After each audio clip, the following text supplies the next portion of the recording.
దేవునికి స్తోత్రం. దేవుని యొక్క పరిశుద్ధ నామములో ప్రభువునందు ప్రియ సహోదరి సహోదరులందరికీ నా వందనములు తెలియజేస్తూ ఉన్నాను. మరి దేవుని యొక్క ప్రేమను బట్టి ప్రభు అయిన తండ్రి పరలోక సంబంధమైన ప్రతి ఆశీర్వాదాన్ని క్రీస్తునందు మనకు అనుగ్రహించెను అని అపోస్తులుడైన పౌలు స్పష్టంగా ఎఫెసీలకు వ్రాస్తూ తెలియజేశాడు. ఆ ఆశీర్వాదం మనకు కూడా అనుగ్రహింపబడినట్లుగా దేవుని యొక్క కృపలో మనకు పరలోక రాజ్య సంబంధమైన సంగతులను తండ్రి బోధిస్తూ ఉన్నాడు. అయితే మరి క్రైస్తవ జీవితంలో ఒక పరిస్థితి అంటే కొంతమంది అవునని, కొంతమంది కాదని, కొంతమంది లక్ష్య పెట్టని ఒక అనుభవం. అదేంటంటే ముసుగు వేసుకొనుట. ఈ ముసుగు వేసుకొనుట అనేది చాలామంది మరి ముసుగు లేకుండా వాక్యం చెప్పేవాళ్ళని చూస్తున్నాం. అసలు మరి దేవుని యొక్క లేఖనాలు వారు ఎందుకు ప్రకటన చేస్తారో నాకు తెలియదు. వాళ్ళ హృదయాలను వాళ్ళే ధైర్యపరచుకొని దేవునికి విరోధముగా పనిచేస్తున్న వాళ్ళను కూడా మరి ఈనాడు సమాజం వాళ్ళని అంగీకరిస్తుంది. ప్రజలకి దేవుని జ్ఞానం లేదు. ఇక బోధలు చేసేవారు వారి యొక్క జీవితాల్లో కూడా దేవుని యొక్క భయం లేదు. సోదరులారా, ఈ యొక్క సందర్భాన్ని లేఖనములలో ప్రభు మనకు ఏ విధముగా నిర్ణయించాడో చదువుకుందాం. చూడండి, ముసుగు వేసుకొనుట. ఈ యొక్క ముసుగు అనే ఈ యొక్క సందర్భం నేను మీకు ఈ చిన్న వీడియోలో 3 అనుభవాలుగా చెప్తాను. మొదటిగా ముసుగును గురించి అసలు లేఖనములలో ఎందుకు వ్రాసాడో కూడా చదువుకుందాం.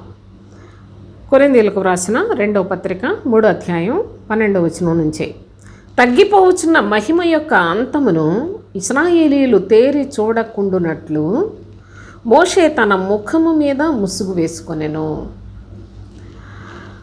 ఇక్కడ మోషే ఒకానొక సమయంలో తన ముఖము మీద ముసుగు వేసుకున్నాడు. ఎందుకు వేసుకున్నాడు అంటే తగ్గిపోవచ్చున్న మహిమ యొక్క అంతమును. చూడండి, తగ్గిపోవచ్చున్న అని ఇక్కడ ఫుట్నోట్లో అర్థం కూడా వ్రాసాడు. కొట్టివేయబడుచున్న మహిమ యొక్క అంతమును ఇశ్రాయేలీయులు తేరి చూడకుండునట్లు అన్నాడు. అలనాడు దైవజనుడైన మోషే ఆయన దేవుని యొక్క సముఖములో నుండి దిగివచ్చిన తర్వాత మరి ప్రజలందరూ మోషే ముఖాన్ని చూడలేని పరిస్థితి. ఆ సందర్భంలో మోషే కూడా వాళ్ళ మధ్యలో దేవుని యొక్క మాటలు చెప్పడానికి ముఖం మీద ముసుగు వేసుకున్నట్లుగా చూస్తాం. అయితే మోషే ద్వారా దేవుడు ధర్మశాస్త్రాన్ని ఇచ్చాడు. మనము పాత నిబంధన అని చదువుకుంటూ ఉన్నాము. ఆ పాత నిబంధన తగ్గిపోవచ్చున్న మహిమ కలిగినది. అనగా పాత నిబంధన క్రొత్త నిబంధన వచ్చిన తరువాత, అనగా యేసుక్రీస్తు శరీరధారిగా లోకంలోనికి వచ్చిన తర్వాత పాతది కొట్టివేయబడింది. అందుకనే తగ్గిపోవచ్చున్న మహిమ యొక్క అంతమును ఇశ్రాయేలీయులు తేరి చూడకుండునట్లు మోషే తన ముఖం మీద ముసుగు వేసుకొనెను.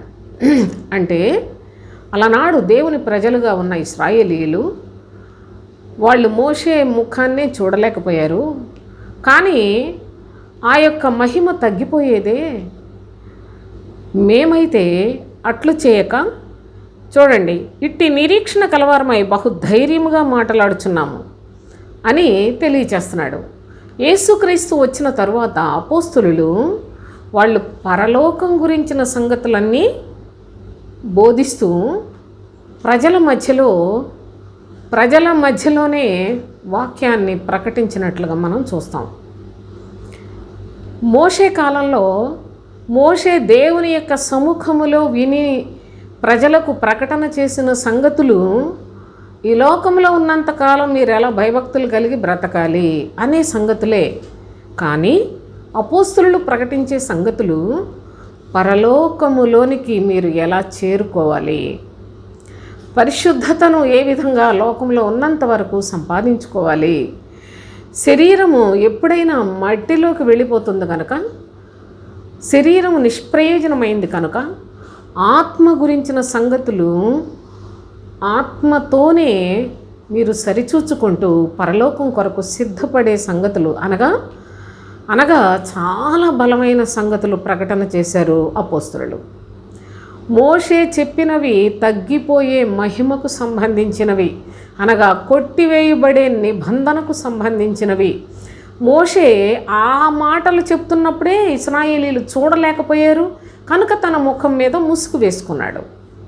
అయితే అపోస్తలులు వాళ్ళు ఏ ముసుగు లేదు, చూడండి, చక్కగా ప్రజలందరి మధ్యలో పరలోక సంబంధమైన సంగతులు ప్రకటన చేసి ఉన్నారు.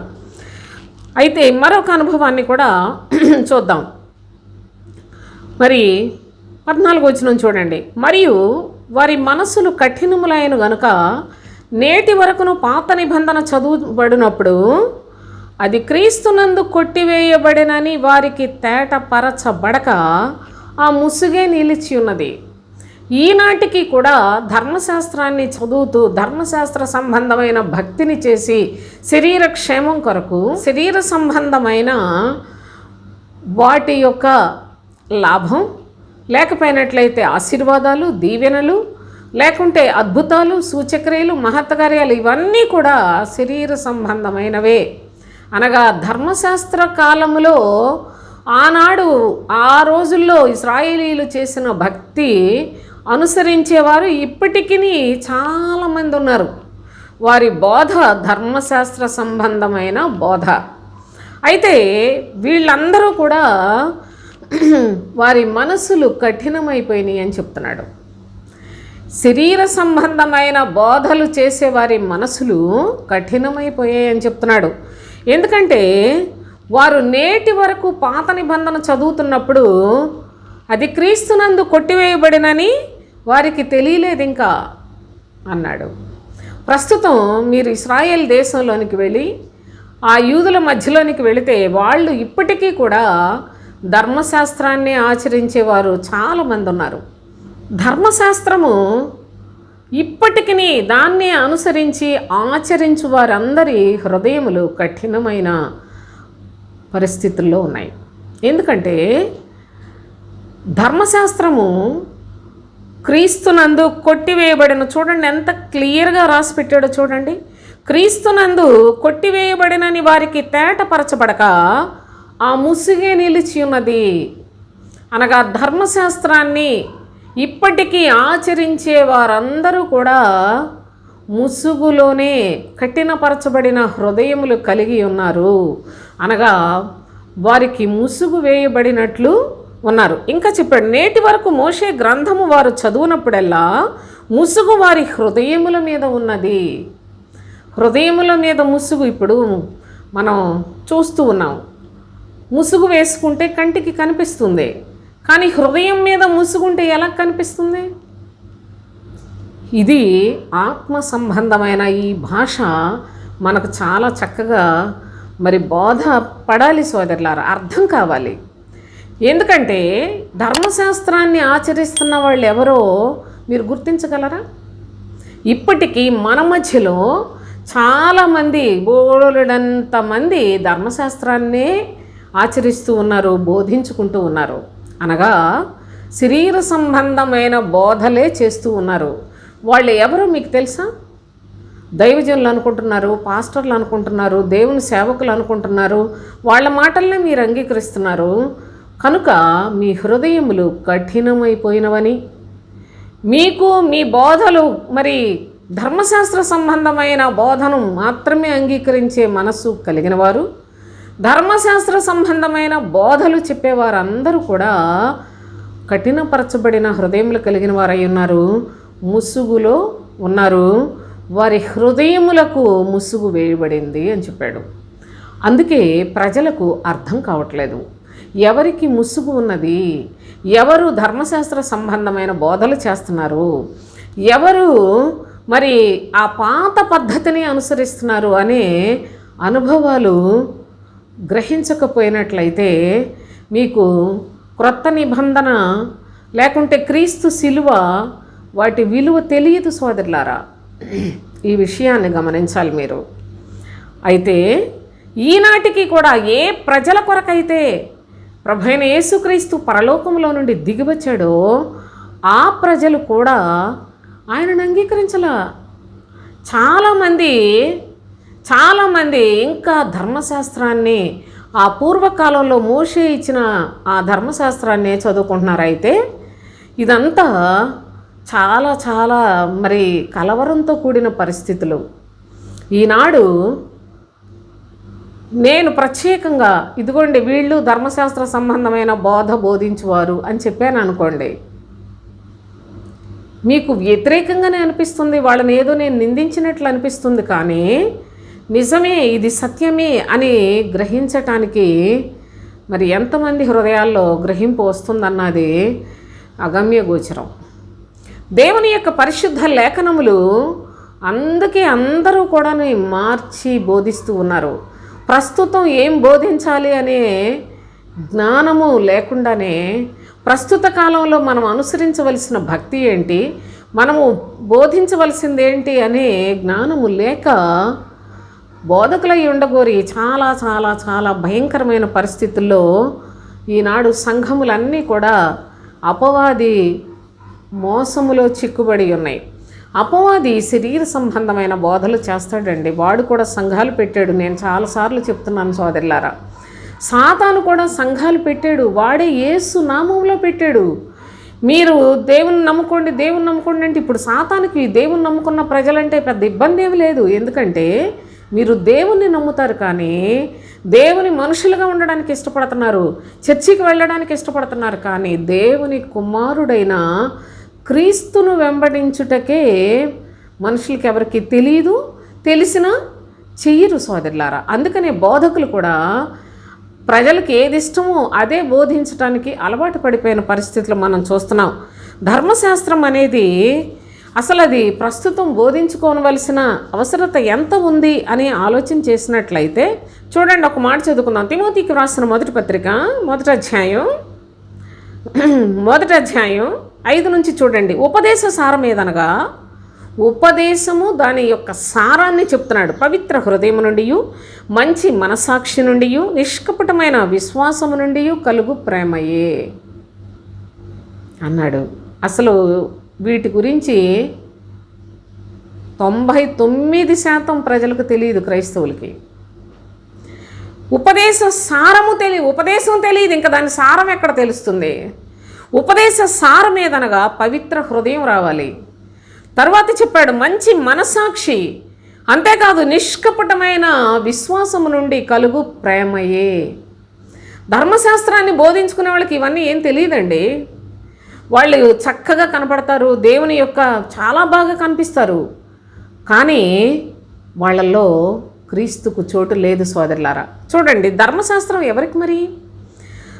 కొందరు వీటిని మానుకొని తొలగిపోయి, అనగా పవిత్ర హృదయం గురించి చెప్పుకోరు, మంచి మనస్సాక్షి గురించి చెప్పుకోరు, నిష్కపటమైన విశ్వాసం వలన కలిగే ప్రేమను గురించి చెప్పుకోవటం లేదు, బోధించట్లేదు. కొందరు వీటిని మానుకొని అన్నాడు. వీటన్నిటినీ చెప్పడం, బోధించడం మానివేసి తొలగిపోయి, అంటే అసలు దేవుని యొక్క పని, దేవుని యొక్క సేవ, దేవుని యొక్క సత్యంలో నుండి తొలగిపోయి బయటికి మాత్రం దేవుని యొక్క సేవకుల్లాగానే చలమణి అవుతారు. ఇది గ్రహించటానికి కూడా చాలా అర్హత కావాలి భక్తిలో సోదరులారా. చూడండి, కొందరు వీటిని మానుకొని తొలగిపోయి తాము చెప్పు వాటినైనను, నిశ్చయమైనట్టు రూఢిగా పలుకు వాటినైనను గ్రహింపకపోయినను ధర్మశాస్త్రోపదేశకులై ఉండగోరి నిష్ప్రయోజనమైన ముచ్చటలకు తిరిగిరి అని చెప్పాడు. నిష్ప్రయోజనమైన ముచ్చట్లండి. క్రీస్తు బోధ లేని ప్రతి స్థలములో, ధర్మశాస్త్రాన్ని మాత్రమే చెప్పుకునే ప్రతి సంఘములో, ప్రతి బోధకుడు బోధించేది ఏంటంటే నిష్ప్రయోజనమైన ముచ్చటలే. వాళ్ళు అసలు తొలగిపోయిన ప్రజలండి. వాళ్ళకు సత్యములో నుండి తొలగిపోయిన ప్రజలు వీళ్ళందరూ బోధకులై ఉండగోరి అన్నాడు. అందుకని వాళ్ళ కోరిక మేర, వాళ్ళ కోరిక చొప్పున బోధకులైపోయారు. కానీ అసలు బోధకులు అవటానికి వాళ్ళకి ఎటువంటి అర్హతలు లేవు. చూడండి, వాళ్ళకి ఏమీ తెలియదు. కానీ ధర్మశాస్త్రోపదేశకులై ఉండగోరి నిష్ప్రయోజనమైన ముచ్చటలకు తిరిగిరి అని రాశాడు. కాబట్టి నిష్ప్రయోజనమైన ముచ్చట్ల ఈరోజు మీరు చర్చల్లో వినేది. దేవుని యొక్క సత్యాన్ని, పరలోక రాజ్య నియమాన్ని నిరీక్షణతో, విశ్వాసముతో ప్రభు కొరకు ఏ విధముగా ఈ లోకములో శరీరమందు సాక్ష్యార్థముగా జీవించాలో ఇవన్నీ పోయినాయి. పైన మాటలు, నిజంగా ముచ్చట్లు చెప్పుకోవటానికి అలవాటు పడారు, కట్టుకథలకు అలవాటు పడిపోయారు, పాటలకు అలవాటు పడిపోయారు. ప్రతి ఒక్కడును ఒక 20-25 సంవత్సరాలు పాస్టర్ కొడుకున్నాడు అనుకోండి, పాటలు పాడితే పెద్ద భక్తుడా వాడు? బాగా పాటలు పాడేస్తే, ఏదో నోరు తెరుచుకొని ఇంత వెడల్పున పాటలు పాడేస్తే అదేమన్నా భక్తి అనుకుంటున్నారా మీరు? అంత మోసపోకుడి అని ఎన్ని జాగ్రత్తలు చెప్పినా వాక్యాన్ని తెలుసుకోవటానికి ఇష్టపడరు. నా ప్రియ సహోదరులారా, ఈరోజు క్రైస్తవ్యం అంతా ఎంత ఘోరమైన మోసంలో చిక్కబడిపోయిందో కన్నులున్న వారికి మాత్రమే అది కనిపిస్తూ ఉంది. మనోనేత్రము తెరవబడితేనే అది కనిపిస్తుంది. అయితే ఈ యొక్క ముసుగు విషయంలో ధర్మశాస్త్రము చదువుతున్న వాళ్ళు ఇప్పటికీ నేటి వరకును మోషే గ్రంథము వారు చదువునప్పుడల్లా ముసుగు వారి హృదయముల మీద ఉన్నది అన్నాడు. హృదయముల మీద ముసుగు ఉన్న వాళ్ళు ఈనాడు పెద్ద పెద్ద పేరు ప్రతిష్టలున్న బోధకులు.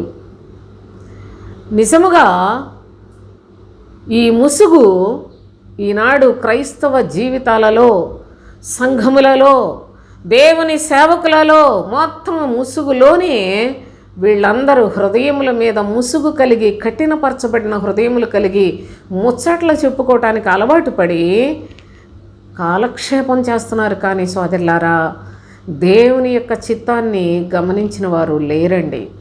ఈ ముసుగు విషయంలో ఈ సత్యాన్ని కూడా మీరు చాలా జాగ్రత్తగా గమనించాలి సోదరులారా.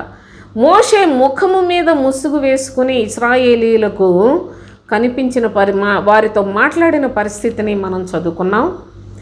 ఈనాటికి కూడా నేటి వరకు అని లేఖనాల్లో వ్రాయబడింది. మోషే గ్రంథం చదువునప్పుడల్లా వారి హృదయముల మీద ముసుగు ఉన్నదని మనం చదువుకుంటూ ఉన్నాం.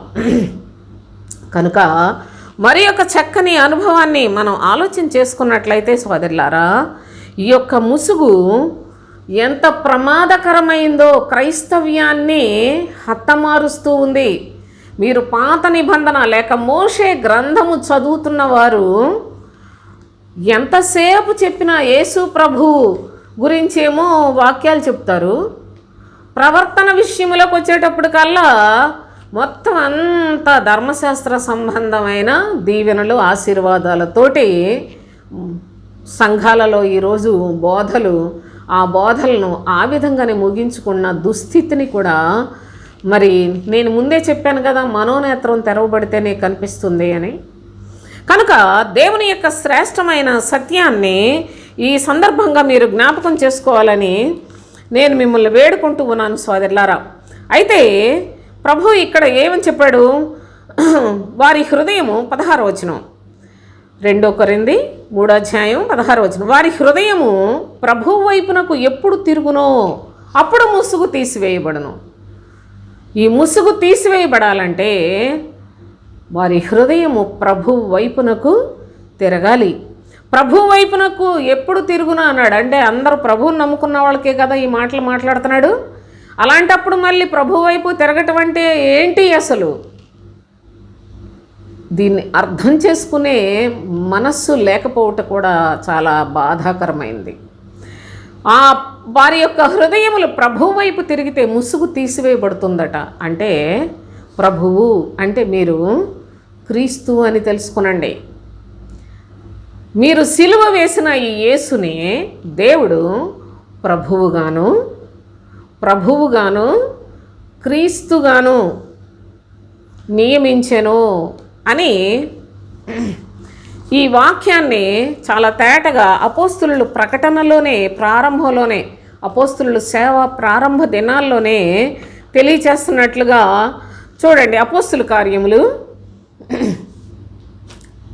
2:36 మీరు సిలువ వేసిన ఈ యేసుని దేవుడు ప్రభువుగాను క్రీస్తుగాను నియమించెను. ఇది ఇశ్రాయేలు వంశం అంతయు రూఢిగా తెలుసుకొని వాళ్ళని చెప్తే తెలుసుకున్నారనుకుంటున్నారా? అపోస్తులుడైన పేతురు ఈ ప్రకటన చేసినప్పుడు ప్రజలు, అమ్మో మరి పేతురు గారు ప్రభు యొక్క అపోస్తులుడు, అతను చెప్పింది మనం నమ్మాలి అనుకున్నారనుకుంటున్నారా? అనేకులు నమ్మారు. కానీ సోదరులారా, మరి చాలామంది నేటికి నమ్మని ప్రజలు, వాక్యాన్ని నమ్మని ప్రజలు ముసుగు వారి హృదయములకు వేయబడి వారు కఠిన హృదయులయ్యుండి దేవుని యొక్క చిత్తాన్ని గ్రహించకుండానే వెళ్ళిపోతున్నారు. అసలు బోధ అనే 2 అక్షరాలలో క్రైస్తవ్యం అంతా కూడాను చిన్న భిన్నమైపోయింది సోదరులారా. బోధ, ఒక్కొక్క సంఘానికి ఒక్కొక్క బోధ ఏర్పాటు చేసుకున్నారు. కానీ పరిశుద్ధుడైన ప్రభువు ఆయన పరిశుద్ధులకు ఒక్కసారే ఒకే బోధను అప్పగించాడు. అదే క్రీస్తు బోధ. ఎక్కడైనా ఎప్పుడైనా ఏ బోధకుడైనా క్రీస్తు బోధను మాత్రమే ప్రకటించాలి.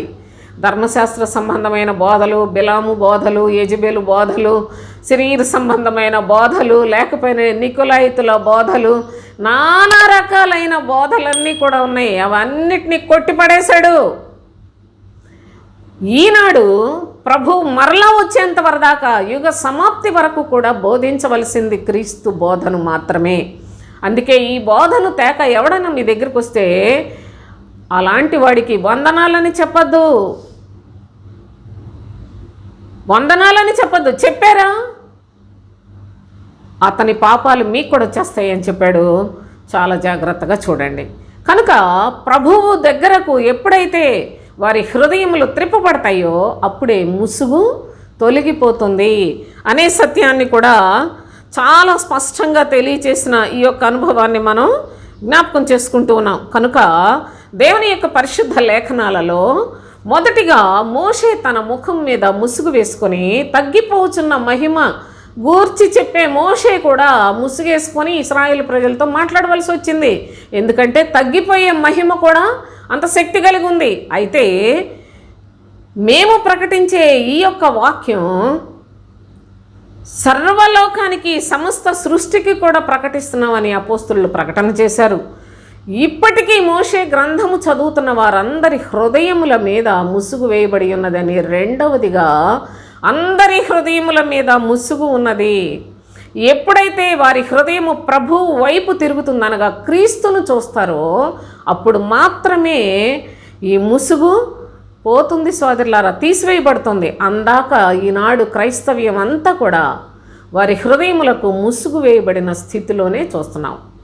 ఇక మూడవ అనుభవాన్ని జాగ్రత్తగా మనం లేఖనాల్లో గమనిద్దాం. దేవుని యొక్క పరిశుద్ధమైన సన్నిధిలో చాలా ప్రాధాన్యతతో కూడిన ఈ అనుభవాన్ని మనం జ్ఞాపకం చేసుకుందాం. కొరింథీయులకు వ్రాసిన మొదటి పత్రిక 11:4 చూడండి. ఏ పురుషుడు తల మీద ముసుగు వేసుకుని ప్రార్థన చేయునో లేక ప్రవచించునో ఆ పురుషుడు తన తలను అవమానపరచును. చూడండి, ఏ పురుషుడైతే తల మీద ముసుగు వేసుకుంటాడో ఆ పురుషుడు తన తలను అవమానపరుస్తున్నాడట. పురుషుడికి తల, జాగ్రత్తగా చూడండి. ఆ యొక్క 3వ చూడండి. ప్రతి పురుషునికి శిరస్సు క్రీస్తనియు, ప్రతి పురుషునికి శిరస్సు క్రీస్తనియు, స్త్రీకి శిరస్సు పురుషుడనియు, క్రీస్తుకు శిరస్సు దేవుడనియు మీరు తెలుసుకొనవలెనని కోరుచున్నాను. చూడండి, స్త్రీకి శిరస్సు పురుషుడు, పురుషునికి శిరస్సు క్రీస్తు, క్రీస్తుకు శిరస్సు దేవుడు. ఒక చక్కని పద్ధతి మనందరికీ కూడా క్రైస్తవ సంఘములకు చాలా చాలా స్పష్టంగా తెలియవలసిన అనుభవం ఇది. మరి యేసుక్రీస్తు అన్నాడా? చూడండి, స్త్రీకి శిరస్సు పురుషుడట, పురుషునికి శిరస్సు క్రీస్తు అన్నాడా, యేసు క్రీస్తు అన్నాడా? గమనించాలి మీరు. ఎక్కడ ఏ అక్షరాన్ని కూడా అటు ఇటు కలిపి కానీ తీసివేసి కానీ మనం చదవకూడదు. లేఖనములు ఆ విధంగా వ్రాయబడలేదు సోదరులారా. మన ఇష్టం వచ్చినట్లు అర్థం చేసుకోకూడదు. వాక్యంలో ఎంత స్పష్టంగా వ్రాసిపెట్టాడో చూడండి. క్రీస్తునకు శిరస్సు దేవుడనియు మీరు తెలుసుకొనవలెనని కోరుచున్నాను. కనుక పురుషుడు తల మీద ముసుగు వేసుకుంటే తన తలను అవమానపరుస్తున్నాడు. అనగా తన తల క్రీస్తును అవమానపరుస్తున్నాడట.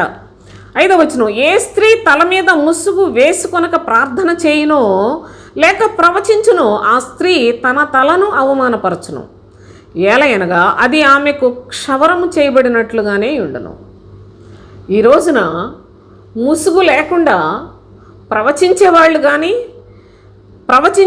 కానీ వాళ్ళ యొక్క వాక్యాలు చెప్పేవాళ్ళని మీరు చూసినట్లయితే వాళ్ళందరూ కూడాని క్షవరం చేసుకున్న వాళ్ళతో, అంటే బోడిగుండ్లతో సమానం అని నేను అంటలేదు సోదరులారా. జాగ్రత్తగా చూడండి. అది ఆమెకు క్షవరం చేయబడినట్లుగానే ఉండును అన్నాడు. ఏ స్త్రీ తల మీద ముసుగు వేసుకొనక ప్రార్థన చేయునో లేక ప్రవచించునో, ప్రార్థన చేసిన ప్రవచించిన ముసుగుతోనే ఏ స్త్రీ అయినా సరే క్రమముగా ఉండవలసిన పరిస్థితిని లేఖనాల్లో దేవుడు నిర్ణయిస్తే ఈనాడు ముసుగేసుకోకుండా ప్రార్థనలు చేస్తున్నారు, వాక్యం చెప్తున్నారు, ప్రవచనాలు చెప్తున్నారు. మరి వీళ్ళ ధైర్యం, వీళ్ళందరూ మీకు ఎలా కనిపించాలో తెలుసా? క్షవరం చేయబడిన వాళ్ళు లాగా, అంటే బోడిగుండులు కలిగిన వాళ్ళు అని గమనించండి. సహజంగా ఈ యొక్క అనుభవాన్ని మీరు పరిశీలనగా చూడగలిగినట్లయితే లేఖనాలను మాత్రమే మనం అనుసరించాలి. కానీ వాళ్ళు ఎంత పెద్ద భక్తులు అనిపించుకుంటున్నా వాళ్లను మనం ఏమాత్రం కూడా లక్ష్య పెట్టకూడదు సోదరులారా. కేవలము వాక్యాన్ని చూచి వాక్యములో ఉన్నట్లుగా కనీసం వాళ్ళు కనిపించే విధానంలోనైనా వాక్యాన్ని అనుసరించకుండా ఉన్నారు అంటే వాళ్ళు ఎంత విచ్చలవిడి స్త్రీలో ఈ సందర్భంగా మీరు తెలుసుకోవాలి. వాళ్ళు ఎంత భయం భక్తి లేని స్త్రీలో మీరు చూడాలి సోదరులారా. దేవుని యొక్క లేఖనములలో ప్రభు అంటున్నాడు, స్త్రీ ముసుగు, 6వ వచనం చూడండి, స్త్రీ ముసుగు కొనని ఎడల ఆమె తల వెంట్రుకలు కత్తిరించుకొనవలెను. కత్తిరించుకొనుట అయినను క్షవరము చేయించుకొనుట అయినను స్త్రీకి అవమానం అయితే ఆమె ముసుగు వేసుకొనవలెను. రూలు వేసుకొనవలెను అంటే అది నియమం, ఖచ్చితంగా పాటించాలి. స్త్రీ అట ముసుగేసుకోవడం ఎందుకులే అనుకుంటే జుత్తులు కత్తిరించేసుకోండి, లేకపోతే శుభ్రంగా బోడిగుండు చేయించుకోండి. ఒకవేళ అలా చేయించుకోవటం మీకు అవమానం అయితే ముసుగేసుకోండి. ముసుగు వేసుకోవాలి కంపల్సరిగా. ప్రార్థన చేయాలన్నా, వాక్యం చెప్పాలన్నా ముసుగు వేసుకోవటం ఖచ్చితంగా దేవుడు నిర్ణయించిన నియమము అనే విషయాన్ని గమనించాలి సోదరులారా. అయితే దేవుని యొక్క సన్నిధిలో ఈ విధముగా లేఖనములు వ్రాయబడినప్పటికీ మరి ప్రభు అయిన దేవుని యొక్క మాటలను నిర్లక్ష్యపెట్టి వాళ్ళు మాటకారితనాన్ని, వాళ్ళ ఇచ్చకపు మాటలను ప్రజలకు ప్రకటన చేసే ముచ్చట్లే కానీ వాళ్ళకి అసలు దేవుని గురించి, దేవుని యొక్క ధర్మము గురించి, దేవుని యొక్క నియమము గురించి, క్రీస్తు యొక్క నియమము గురించి ఏం అర్థం కాదు, ఏమీ తెలియదు సోదరులారా. కనుకనే ఈనాడు అంత రెచ్చిపోతున్నారు భక్తుల్లాగా, వాళ్ళ ఇష్టానుసారంగా రెచ్చిపోతున్నారు స్త్రీలు కూడా. ఇక పురుషులైతే లెక్కించలేనంతమంది వాళ్ళు ఎలాగూ బోధకులైపోయిన వాళ్ళని చూస్తున్నాం. కోట్ల కొలదిగా ఉంటారని నిజంగా దేవుని యొక్క సత్యం తెలియచేసినట్లుగా అబద్ధ బోధకులు కోట్ల కొలదిగా ఉంటారని చెప్పాడు. సత్యాన్ని ప్రకటించే వాళ్ళు అరుదైపోతారు అని చెప్పాడు. అంతేకాదు స్త్రీలు కూడా వాళ్ళు ఏదో దేవుని పక్షంగా పనివాళ్ళలాగా భావించుకొని వాళ్ళకై వాళ్ళే చాలా ముసుగేసుకోవటం, చాలా మరి అది వేసుకోకపోతే ఏమైంది ధీమా, అది నామూషి, అది వాళ్ళ అందానికి భంగమేమో నాకైతే తెలీదు. ఏదేమైనప్పటికీ స్త్రీ ఖచ్చితంగా ప్రార్థన చేసినా, ప్రవచనం చెప్పినా, అనగా దేవుని యొక్క వాక్యమే ప్రవచనం.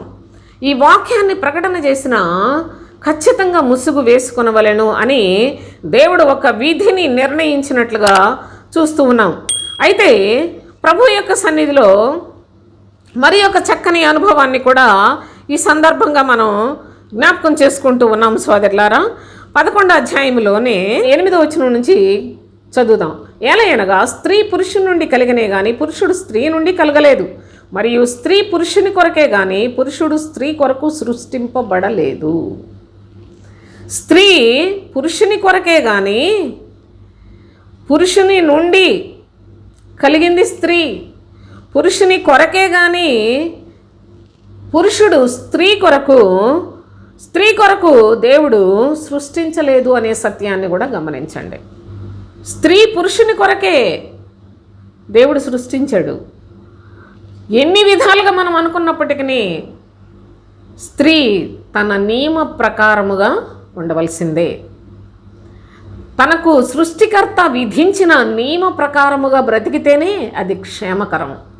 లేదు మాకు కూడా అన్నీ చాలా హక్కులు ఉన్నాయి, ఎవరిని అని వెళ్ళిపోతే జరుగుతున్న పరిణామాలు చూడండి. ఈనాటికి స్వతంత్రం వచ్చి ఇన్నాళ్ళు అయినప్పటికీ స్త్రీకి ఇంకా స్వతంత్రం రాలేదని చెప్పి మాట్లాడుకుంటున్నారు. కానీ ఏ స్వతంత్రాలు కావాలండి? లోకంలో రకరకాల భావనలు ఉన్నాయి. కానీ దేవుని సన్నిధికి వచ్చిన ప్రతి స్త్రీ పురుషుడు వారి వారి విధులను దేవుడు నిర్ణయించిన ప్రకారంగా జరిగిస్తేనే వాళ్ళ జీవితాలు చాలా సుభిక్షంగా ఉంటాయి. అంతేకాకుండా ప్రభు అయిన తండ్రి చెప్తూ ఉన్నాడు. అయితే ఈ యొక్క అనుభవాన్ని కూడా మీరు చూడాలి. ఇందువలన 10వ వచనం, దేవదూతలను బట్టి అధికార సూచన స్త్రీకి తల మీద ఉండవలెను అన్నాడు. దేవదూతలను బట్టి అధికార సూచన, దేవదూతలను బట్టి అధికార సూచన ఏంటి? స్త్రీకి తల మీద ఉండవలెను అన్నాడు. దేవదూతలు దేవుని యొక్క దూతలుగా పనిచేసిన వారు తలకు ముసుగు వేసుకున్న అనుభవాన్ని చూస్తున్నాం. తమ పురుషుల దగ్గర అది విధేయతకు, అది మరి దేని మనస్సు కలిగి ఉండడానికి ఒక సూచనగా తండ్రి అయిన దేవుని యొక్క ఏర్పాటును ఈ సందర్భంగా భక్తుడు జ్ఞాపకం చేస్తూ ఉన్నాడు. అంతేకాకుండా ఈ యొక్క దేవదూతలను బట్టి సూచనగా అధికార సూచనగా స్త్రీకి తల మీద ముసుగు ఉండాలని తెలియచేస్తున్నాడు. ఇది ఒక అధికార సూచనట. ముసుగు ఏంటిది అంటే మనకు తెలుసు. మన పితరులైన అబ్రహాం, ఇస్సాకు, యాకోబులు, మరి అబ్రహాం తన కుమారుడైన ఇస్సాకు వివాహము చేయ తలంచినప్పుడు ఎలియాజర్ను పంపాడు. ఎలియాజరు రెబెకాను తీసుకొని వస్తూ ఉన్నాడు. అయితే వస్తూ ఉన్న సందర్భంలో ఇస్సాకు అతను కూడా పొలంలోనికి వెళ్ళాడు. ఆ సందర్భంలో ఇస్సాకు తన యజమానుడని వినిన వెంటనే ఆమె ప్రయాణం చేస్తున్న ఆ యొక్క మరి ఒంటి మీద నుండి దిగి ఆమె తల మీద ముసుగు వేసుకున్నట్లుగా లేఖనాలు మీ అందరికీ తెలుసు. నేను ప్రత్యేకంగా చెప్పక్కర్లేదు, సమయం కూడా ఎక్కువ అవుతుంది సోదరులారా. కనుక దయచేసి మీరు ఈ సందర్భాన్ని గమనించండి. ఆమె ముసుగు వేసుకునను. ఆదికాండం 24వ అధ్యాయంలో 64-65 వచనాలు మీరు తర్వాత చదువుకోండి. అయితే ఈ విధముగా ముసుగు అనేది అధికార సూచన. మనకిప్పుడు సంఘాల్లో బోధిస్తున్నారు. ఆమెకు ఎవరు బోధించారు? అందుకే వారు దేవదూతలయ్యారు సోదరులారా. దేవుని యొక్క ఆత్మ కలిగిన వారు, దేవుని యొక్క చిత్తాన్ని నెరవేర్చిన వారు, దేవుని యొక్క ఆలోచనకు విధేయత కలిగిన వారు. కనుకనే దేవదూతలను బట్టి అధికార సూచన స్త్రీకి తల మీద ఉండవలెను. అయితే ప్రభువునందు స్త్రీకి వేరుగా పురుషుడు లేడు, పురుషునికి వేరుగా స్త్రీ లేదు. ప్రభువునందు అన్నాడు. ఇది చాలా చాలా పెద్ద అనుభవాలతో కూడిన సంగతులు సోదరులారా. కనుక దేవుని యొక్క సన్నిధిలో స్త్రీ ముసుగు వేసుకొనవలెను. నిశ్చయముగా అటు ఇటు మార్చడానికి, కలపడానికి, తీసివేయడానికి ఏ ఒక్కడి వలన ఏ పని కాదు సోదరులారా. ఎందుకంటే దేవుని వాక్యమే సత్యము, దేవుని వాక్యమే దేవుని మాట. కనుక ఆ మాట తండ్రి మనకు తెలియచేస్తున్నాడు. స్త్రీకి ముసుగు ఉండాలి. అయితే 11వ అధ్యాయం 13వ వచనం చూడండి. మీలో మీరే యోచించుకొనుడి, స్త్రీ ముసుగు లేనిదై దేవునికి ప్రార్థించుట తగునా? అసలు ప్రార్థన చేయడం తగునా? ముసుగు విధేయతతో, అధికార సూచనగా, దేవుని సన్నిధిలో దీనత్వాన్ని కలిగి ఉండడానికి చక్కని అలంకార రూపకమైన అలంకరణతో కూడిందే కానీ ముసుగు, నా ప్రియ సహోదరి సహోదరులారా, ముసుగు వేసుకోకపోవడం అనేది ఆజ్ఞాతిక్రమం. ముసుగు లేకుండా స్త్రీలు ప్రార్థన చేయుట, ప్రకటించుట అనేది వారు దేవునికి విరోధులైన స్త్రీలు. వారు బాగా కనిపించడానికి ముసుగు లేకుండా ఒకవేళ ప్రకటనలు చేస్తుంటే వాళ్ళు బోడిగుండ్లు మాత్రమే కలిగి ఉన్నారనే సత్యాన్ని తెలుసుకునండి. ఇది దేవుని యొక్క వాక్యం సోదరులారా. ఎవరిష్టానుసారంగా వాళ్ళు చేయటానికి వీలు కాదు. కనుక ఈనాటికి మోషే గ్రంథాన్ని చదువుతున్న వారందరి హృదయముల మీద ముసుగు ఉన్నది. ఆ ముసుగు వారి యొక్క బ్రతుకులను ప్రభువును చూడకుండా చేస్తుంది. ప్రభువును చూడకుండా, ప్రభు వైపు తిరగకుండా చేస్తుంది. ఎవరైతే ప్రభు వైపు తిరుగుతారో అప్పుడు ముసుగు తీసివేయబడుతోంది. ఈనాడు ముసుగులేసుకుని, అనగా హృదయములకు ముసుగులు వేయబడిన ఈ యొక్క అజ్ఞానులు దేవునికి విరోధముగా బ్రతుకుతూ, ముచ్చట్లు చెప్పుకుంటూ ధర్మశాస్త్రోపదేశకులై ఉండగోరిన వారు ఈనాడు సంఘములలో బోధించే బోధలు దాదాపుగా అన్ని ధర్మశాస్త్ర సంబంధముగా బోధించుకుని వారే, అనగా శరీర క్షేమం గురించి బోధించేవారే, అనగా వీళ్ళందరూ కూడా అసలు ప్రభువును కూడా ఎరగకుండా దేవుని సేవకులైపోయిన వారే. కనుక ఈ యొక్క విషయాలను జ్ఞాపకం చేసుకునండి. అయితే స్త్రీలుగా నిశ్చయముగా ముసుగు కలిగి మాత్రమే దేవుని యొక్క సముఖములో ప్రార్థించిన, దేవుని యొక్క మాటలు ప్రకటన చేసిన, ముసుగు వేసుకొనుట అది దేవుని దృష్టికి అనుకూలమైనది. కనుక అట్టివారిగా మన యొక్క క్రైస్తవ జీవితంలో మన అనుమానాలు, సందేహాలన్నీ తీసివేసుకొని ప్రభు యొక్క లేఖనాన్ని చూచి విశ్వసించి అలాగూ జీవిద్దాం. దేవునికి స్తోత్రం. ముగించేస్తాం.